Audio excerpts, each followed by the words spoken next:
Hi எல்லாத்துக்கும் வணக்கம். நான். ஆக்சுவலி இதில் வந்து நான் ரொம்ப ஒரு முக்கியமான விஷயத்த பற்றி ஏன்னா இதில் கொஞ்சம் எனக்கு தெரிஞ்ச அளவு ஒரு முக்கியமான ஒரு விஷயத்த பற்றி சொல்லணும்னு நினைக்கிறேன். மெடிசன்ஸ் ஓகேவா? மெயினாக மெடிசன்ஸில் பெயின் கில்லர்ஸ். ஆக்சுவலி மெடிசன் எல்லாமே வந்து கெட்டது தான். மருந்து, மாத்திரைகள் எல்லாமே வந்து நமக்கு அதான் அளவுக்கு மீறினா அமிர்தமும் நஞ்சுங்கிற மாதிரி. பட் மாத்திரை அப்படி இல்லை. ஆக்சுவலி இப்போ வந்து ரொட்டீனாக இப்போ நம்ம எல்லாருமே டேப்லெட்ஸ் எடுத்து தான் ஆகணும், வேறு வழி இல்லையா? இப்போ எங்கள் டயபெட்டிக்ஸ் பேஷண்ட்ஸ் இல்லாதவங்களே கிடையாது. அதே மாதிரி பிபி, சுகர் இல்லாதவங்க யாருமே கிடையாது. இப்போல்லாம் 30 இயர்ஸ்லேயே நமக்கு எல்லாம் சுகர் வர ஆரம்பிச்சிருது. பிகாஸ் சுற்று வட்டாரங்க நம்ம சாப்பிட்ற சாப்பாடு எல்லாத்துலேயுமே. சாப்பிட்ற சாப்பாடுனா அதாவது குடிக்கிற தண்ணியிலே வந்து சுத்தம் இல்லைங்கிறப்ப அப்புறம் எப்படி சாப்பிட்ற சாப்பாடில் இருக்கும்? அதாவது மைல்டாக எல்லாமே வந்துருச்சுன்னு தான் நான் சொல்லுவேன். இப்போ ஆர்கானிக் இப்போ எல்லாருமே சொல்கிறாங்கல்ல, வெஜிடபிள் சாப்பிட்டா ரொம்ப உடம்புக்கு நல்லதுன்ட்டு. வெஜிடபிள் சாப்பிட்டா ரொம்ப உடம்புக்கு நல்லது தான். ஆனால் அந்த வெஜிடபிள் வந்து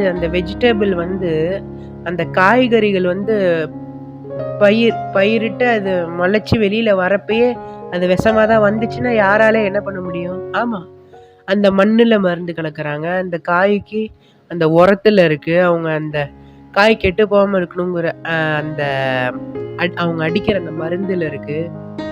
ஈவன் இது என்ன சொல்கிறது, இந்த காக்கா, இந்த குருவிங்க இதெல்லாம் சாப்பிடாமல் இருக்கிறதுக்கு இந்த மருந்து போட்டு என்ன சொல்கிறது, ஸ்ப்ரே அடித்து தான் அந்த பயிரே வளருது. ஸோ எப்படி எல்லாத்துலேயுமே விஷம் கண்டிப்பாக இருக்குது. அப்புறம் எப்படி நம்ம இந்த பிபி, சுகர் இதெல்லாம் தடுக்க முடியும்? ஆனாலும் அதுலேருந்து ஏதோ நம்மளை காப்பாற்றிக்கணுங்கிறக்காக இன்னும் அதுலேருந்து ஒரு 30 வருஷம் 40 வருஷம் உயிர் வாழணுங்கிறக்காக எடுத்துக்கிற மட்டும்தான் இந்த இதெல்லாம். பட் எதுவுமே நம்மளை க்யூர் பண்ண போகிறதில்ல. ஓகே, ஸோ அதான் இந்த மெடிசன்ஸ் பற்றி பேசணும்னு நினச்சேன். என்னென்னா மெயினாக இந்த பெயின் கில்லர்ஸ் மெயினாக இப்போ யாராவது தலைவலிச்சா கூட டக்குன்னு ஒரு பெயின் கில்லர் எடுத்து போட்டுக்குவாங்க. அதே மாதிரி பயங்கர உடம்பு வலியாக இருந்துச்சுன்னா பெயின் கில்லர் எடுத்து போட்டுக்குவாங்க. வேறு வழி இல்லை, ஏன்னா அவங்களுக்கு வலிக்குது போட்டுக்கிறாங்க.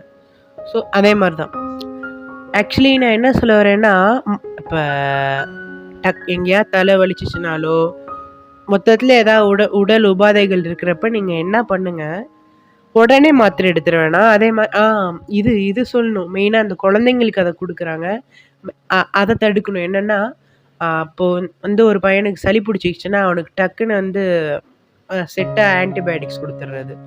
தொண்டைக்கு இருமலுக்கு ஒரு மருந்தும் அது பேர் என்ன சொல்கிறது, சிரப்பு. அப்புறம் இது மூக்கு சளி வர்றதுக்கு அதுக்கு, அப்புறம் காய்ச்சல் எல்லாத்துக்கும் சேர்த்து ஆன்டிபயோட்டிக் கொடுத்துட்றாங்க. வேணான்னு தான் நான் சொல்லுவேன். ஏன்னா அதாவது இப்போ அதாவது அந்த சின்ன பையன் வந்து கிட்டத்தட்ட இப்போ அவனுக்கு வந்து ஒரு 30 வயசில் வந்து அவனுக்கு என்ன ஆகுது, ஏதோ ஒரு இடத்துல சாப்பிட்ருக்கான், அவனுக்கு சேரல, டக்குன்னு ஏதோ ஒரு நோய் வந்துருச்சு. அதான் இந்த என்ன சொல்கிறது, மஞ்சக்காமாலை இது மாதிரி ஏதோ வந்துருச்சு. ஏன் டக்குன்னு இந்த மாதிரி ஆகுதுன்னா, இப்போ ஒன்றும் இல்லை.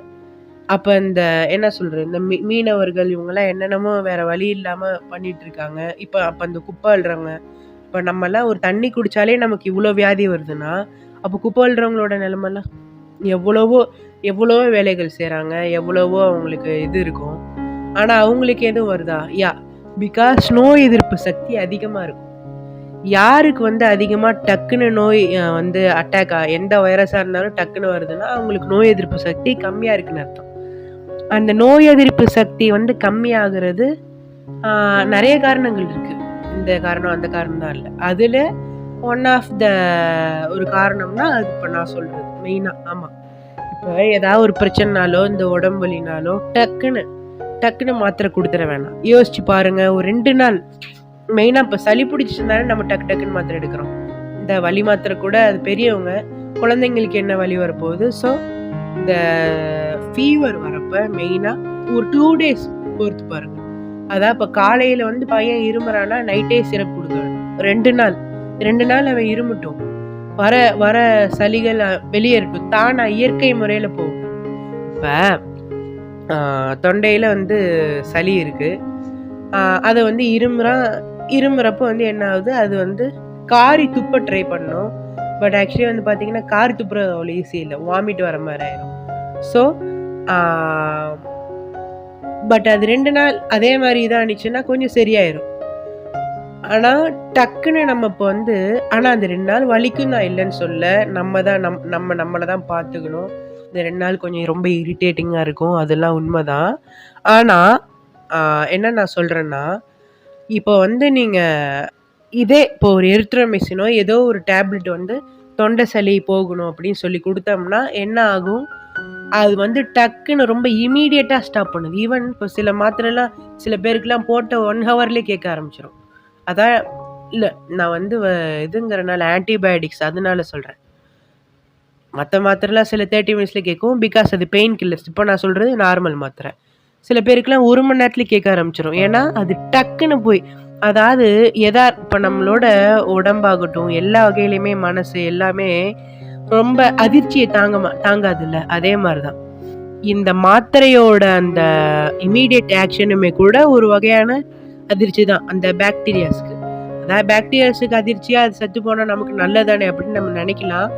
பட் அது வந்து டக்குன்னு ஸ்டாப் ஆயி அது என்ன பண்ணுதுன்னா, உடனே அழிக்கல. அது ஒரு மாரி ஆர்டிஃபிஷியலா அத வந்து இது பண்ணுது. ஸோ, அந்த அளவுக்கு இந்த வயசுலயோ, இந்த சின்ன வயசுலயோ நமக்கு வந்து அவ்வளோ இதெல்லாம் வேணாம். ஏன்னா, அந்த சளி வந்து தானே இயற்கை முறையில போணுச்சுன்னா, அது இன்னும் பெனிஃபிட். ஈவன் அத வந்து அவன் 2 நாள் அந்த பையன் வந்து அவன் தாங்குறான்னா, அப்ப நோய் எதிர்ப்பு சக்தி அதிகமாகும். அதே மாரி என்ன சொல்றது? இந்த டக்குன்னு இந்த மூக்கு சளிய ஸ்டாப் பண்றது. மெயினா அதான் தொண்டை கூட சின்ன பையனுக்கு ஆறி துப்ப முடியாது. பட் சளி தானே ஈஸியா சிந்திரலாம். ஸோ, அதனால டக்குன்னு குழந்தைங்களுக்கு மாத்திரை குடுக்க வேணாம்னு நான் சொல்லிக்கிறேன்.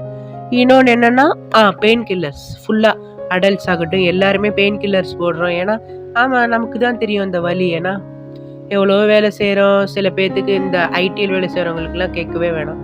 காஃபி வந்து குடிச்சுக்கிட்டே இருப்பாங்க. ஏன்னா, அவங்களுக்கு அந்த ஒர்க் அப்படி. இல்லாட்டி ஐடில மென்டல் டார்ச்சரே பண்ணிருவாய்ங்க. இதோ லிஃப்ட் படத்துல பார்த்தோம்ல. ஸோ, அவங்க இப்ப அந்த மாரி டைம்ஸ்ல நம்ம வந்து ஒரு ஒரு ஒரு ஒரு நாளைக்கு ஒரு பெயின் கில்லர் போட்டோம்னா கூட நல்லா இருக்கும். ரொம்ப நல்லா இருக்கும். பட் நம்ம இந்த மாத்திரைங்களோட அந்த ஒரு இத கவனிச்சிருக்கீங்களா? என்ன தெரியுமா? நம்ம ஒரு வாட்டி ஒரு 5 எம்ஜி டேப்லெட் போடுவோம். பயங்கரமா கேட்கும்.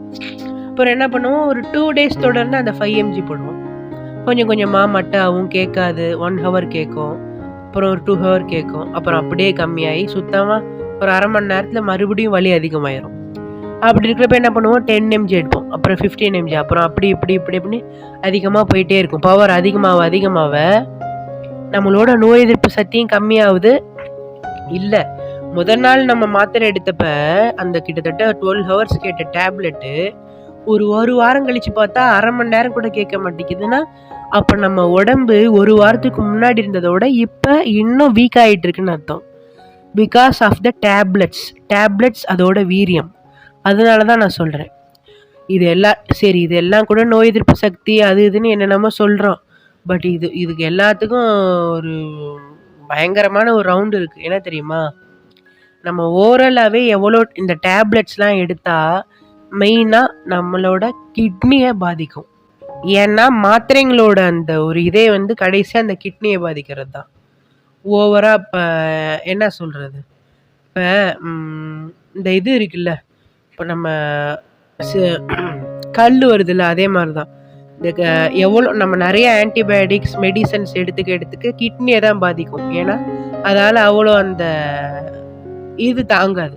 ஸோ, அதனால முடிஞ்ச அளவு தேவையான நேரங்கள்ல கண்டிப்பா எடுக்கணும். இப்போ ஒண்ணும் இல்ல, கால்ல அடிபட்டுருச்சு, ஏதோ ஒரு இது டாக்டர்ஸ் வந்து ஆன்டிபயோட்டிக் குடுத்துருக்காங்கன்னா, அந்த மாரி நேரத்துல மாத்திரை போடுறது தப்பு. மாத்திரை போடுறது அவ்வளோ நல்லதில்ல. வெயிட் பண்ணலாம் அப்படின்னு நினைக்கக்கூடாது. எடுக்க வேண்டிய நேரத்துல எடுங்க. பட் ஃப்ரீக்வென்ட் யூஸ்னா வேணவே வேணாம். இப்போ ஒண்ணும் இல்லங்க. வீட்ல இப்ப நம்ம தலை வலிக்குதுன்னா, அம்மா செஞ்சு குடுக்குற இந்த டீ, இப்ப நான்லாம் அப்பாவாகட்டும், இல்ல நானாகட்டும் எதா இருந்தாலும் அம்மா போட்டு குடுக்குற டீயே போதும். எல்லா இதுவும் போக. மெயினா எல்லா ஹெர்பல்ஸும் யூஸ் பண்ணுங்க. இந்த பட்டை, கிராம்பு, ஏலக்காய் இதெல்லாம் நம்ம வந்து இப்ப ஒரு பிரியாணியில பட்டை, கிராம்பு, ஏலக்காய் போட்டாலே அத நம்ம வந்து தூக்கி போட்டுர்றோம். இத மட்டும் தான் நம்ம சாப்பிடுவோம். அப்ப நம்ம சாப்பிடணுங்கிற அவசியமும் வேணாம். ஆனா, இந்த மாரியான ஹெர்ப்ஸு, இந்த கிராம்ஸு இது எல்லாமே ரொம்ப நல்லது. ஆயுர்வேதிக் வந்து எவ்வளவோ நல்லது இருக்குது. பட் அதெல்லாம் வெளிவரதில்ல. ஆனால் இதில் எவ்வளோ நல்லது இருக்குது. அதனால தான் கொஞ்சம் இந்த ஃப்ரீக்வெண்ட்டான யூஸ்க்கு மெடிசன்ஸ் வேணாம். பட் சாப்பிட நேரத்தில் சாப்பிட்லாம். மெயினாக பெயின் கில்லர்ஸ் டக்குன்னு எடுக்க வேணாம். இதை சொல்லணும்னு நினச்சி தான் நான் சொன்னேன். Thank you and thank you bye.